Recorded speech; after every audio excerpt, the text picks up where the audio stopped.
kalayag ng nagbabalik.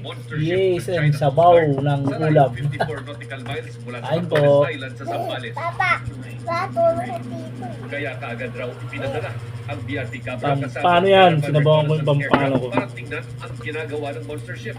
Alas 5 ng hapon Papa, ng Sabado na Kirot yun, sabaw. ang presensya ng barko sa Baho de Masinloc. Ooh. EG5901, BRP Cabra, MRRB 4409. We are inviting you. Eh, yung kanin natin medyo marami ng konti. Economic zone. Please leave this area immediately. Over. Tingin ng PCG, layo ng China na sindakin ng mga Pilipinong mangingisda. They want to Papa, ayun ka rin. legitimize their presence sa vicinity ng Baho de Masinloc. I think this also threatens ang ating mga mangingisdang Pilipino para hindi sila makapangisda sa area ng Baho de Masinloc. Kaya. June 2024, nang mamataan ng monster ship malapit sa BRP Sierra Madre sa Yungin Shoal. Kumpara sa 2,265 tons ng BRP Teresa Magbanwa at Melchor Aquino na mga pinakamalalaking barko ng ating Coast Guard, 5 beses na mas malaki ang monster ship ng China sa bigat na 12,000 tons.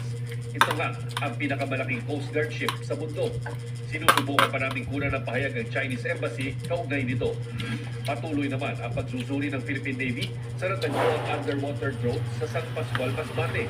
Hindi pa masabi kung sino ang may-ari at kung ano-ano ang kakayanan nito. Pero para sa PCG, dati nang may Wala mga naman underwater basa to drone na gamit ng China sa loob ng EEZ ng Pilipinas. Ikot ng fish, oh. Tikman mo. The past few years, we need a thorough evaluation. Ano ang mga data na nakukuha dito. And obviously, this violates ang ating sovereign rights. Tingin dito ng military historian at defense analyst na si Jose Antonio Custodio, posibleng naghahanap ang China ng ruta para makalabas ng Pacific Ocean ang kanilang naval assets o submarine.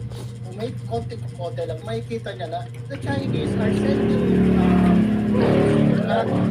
the area so that their submarines can enter. You don't have to be a rocket scientist to understand that. Wala pang reaksyon ng Philippine Navy sa pahayag ni Custodio. Pero sabi ng isang source ng GMA Integrated News, hindi dapat ikamahala ang natagpuan mo base sa kaunang pagsisiyasat. Chino Gaston nagbabalita para sa GMA Integrated News. Susunod, ang ending na pampagana sa isang kasalan sa Oriental Mindoro. Sa pamamagitan ng Papa, cookie powder. Full charge. Your afternoons will be exciting. Wow. Kailangan niyo makita to. Fight till the end sa Along with the Gods, the last 49 days. A journey's epic conclusion. The Hobbit, Grabe. Battle of the Five Nam-nam. Armies.